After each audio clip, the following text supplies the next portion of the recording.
Good morning, dear students. So yesterday we have discussed regarding formation of urine. So we have seen that initial two steps of the urine formation, that is glomerular filtration and tubular reabsorption. Today we can discuss regarding the third step of the urine formation, that is tubular secretion. So as an experiment or experimental studies, it was found that diphenyl red was the first substance found to be secreted in the renal tubules. Okay, and later many other substances were also found to be secreted in the renal tubules. Such substances are para-aminohippuric acid, diodrast, 5-hydroxy-indoacetic acid, then amino derivatives and penicillin. So these all are some of the substances which are produced in the renal tubules. So there are so many substances which is secreted in different segments of the renal tubules. Mainly potassium. Potassium is secreted actively by the sodium-potassium pump in the proximal and distal convoluted tubule and collecting ducts. The next substance is ammonia, which is secreted in the proximal convoluted tubule. Then another one is hydrogen ions, which is secreted in the proximal and distal convoluted tubule. And maximum hydrogen ion secretion occurs in the proximal convoluted tubule, while the urea is secreted in the loop of Henle. So the urine is formed in the nephron by the process of glomerular filtration, selective reabsorption and tubular secretion. Next we can discuss regarding summary of the urine formation. So we have studied regarding three process of the urine formation, that is glomerular filtration, which means plasma which is filtered in the glomeruli and the substance reach the renal tubule along with the water as filtrate. So that is the glomerular filtration. And the next process is tubular reabsorption, which means 99% of filtrate is reabsorbed into or reabsorbed in different segments of the renal tubules. Then the last process is tubular secretion. Some of the substances are transported from the blood into the renal tubule. With all this change, the filtrate becomes the urine. That is the final process. Then the next step after formation of the urine, the next step is the concentration of the urine.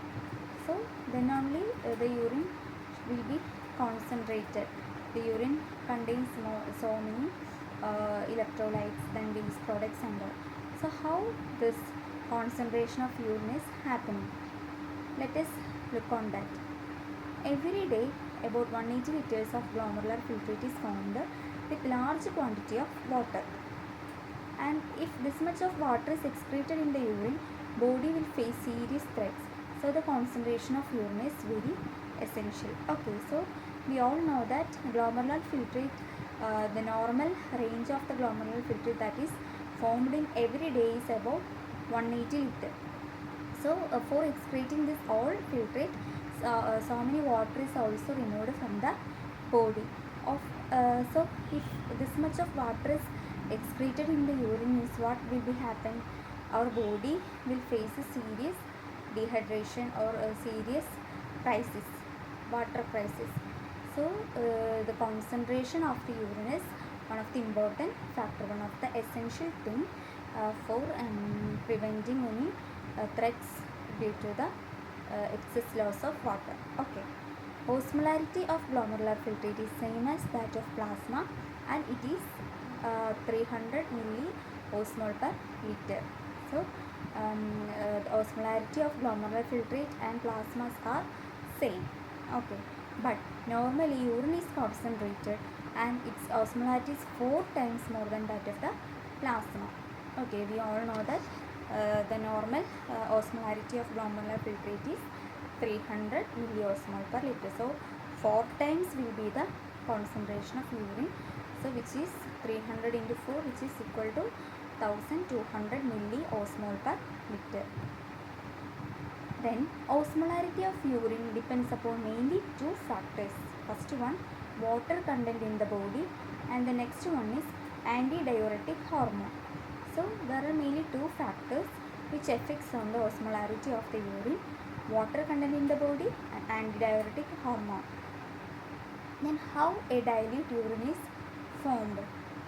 When the water content in the body increases, kidney excretes dilute urine. Okay.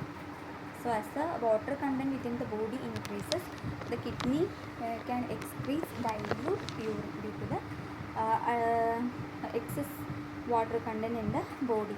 And this is achieved by inhibition of ADH secretion from the posterior pituitary. So during that time the excretion of this dilute urine can be possible by the inhibition of antidiuretic hormone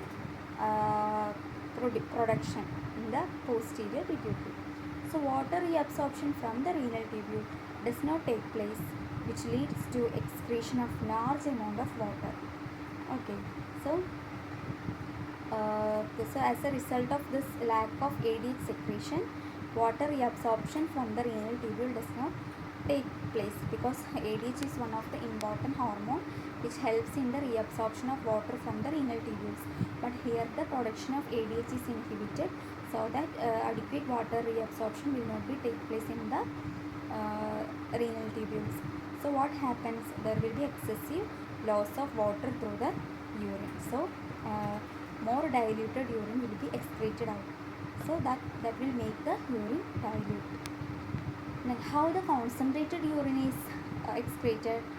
That means when the water content in the body decreases, kidney retain water and excretes concentrated urine. So this formation of concentrated urine is mainly when there is decreased content of water in the body. So what happens means the kidney can retain water and excretes concentrated urine. Formation of concentrated urine is not as simple as that of dilute urine. Okay. And this formation of concentrated urine involves mainly two processes. First one, development and maintenance of medullary gradient by countercurrent system. Then second one is secretion of ADH. So there are first two processes involved in the formation of concentrated urine. First one, development and maintenance of medullary gradient by countercurrent mechanism. Okay. Then second one is secretion of ADH. So we can move on to the first process, that is medullary gradient. What is medullary gradient or medullary hyperosmolarity? Which means cortical interstitial fluid is isotonic to the plasma with the osmolarity of 300 milliosmol per liter. So osmolarity of plasma is 300 milliosmol per liter, and the cortical interstitial fluid is having same osmolarity of that of plasma, so which is 300 milliosmol per liter. Osmolarity of medullary interstitial fluid near the cortex is also 300 milliosmol per liter.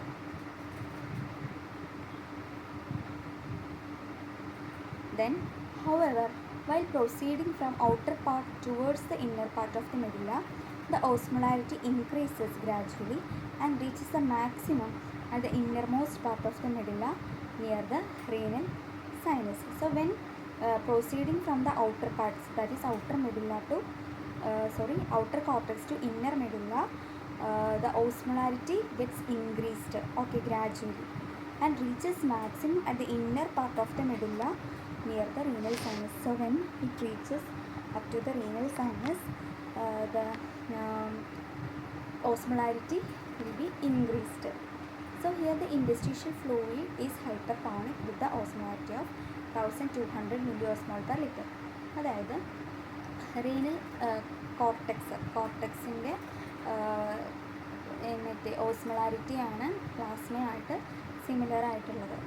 അപ്പം ഈ outer പാർട്ടിൽ നിന്ന് renal കിഡ്നിയുടെ inner പാർട്ടിലേക്ക് പോകും തോറും ഈ ഓസ്മോളാരിറ്റിയിൽ increment ഉണ്ടാകും. അതായത് സ്റ്റാർട്ടിങ്ങിൽ 300 ആണെങ്കിൽ അത് ഗ്രാജുവലി ഇൻക്രീസ് ചെയ്ത് കിഡ്നിയുടെ ഇന്നർ പാർട്ടിലേക്ക് പോകുമ്പോഴേക്കും കോർട്ടെക്സിൻ്റെ ഓസ്മോളാരിറ്റി എന്ന് പറയുന്നത് 1200 milliosmol per liter, അതായത് റീനൽ സൈനസിൻ്റെ